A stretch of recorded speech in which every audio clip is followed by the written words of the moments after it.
रितेश पांडे या पन्ना मल्लिक की देसी शानदार पारिवारिक भोजपुरी फिल्म सजनवा कैसे तेजब का फर्स्ट लुक और ट्रेलर गाना बहुत जल्द आप सबको देखने को मिलेगा।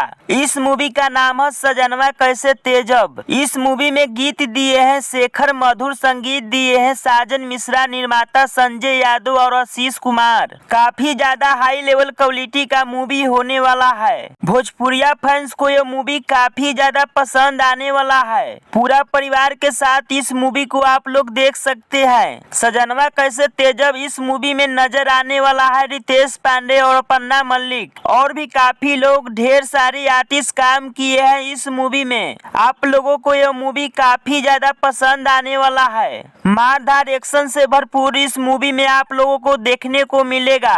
बदमाश के रोल को निभाए हैं निशांत उज्जवल। सजनवा कैसे तेजब इस मूवी का फर्स्ट लुक और ट्रेलर बहुत ही जल्द आप सबको देखने को मिलेगा RVF म्यूजिक के यूट्यूब चैनल से।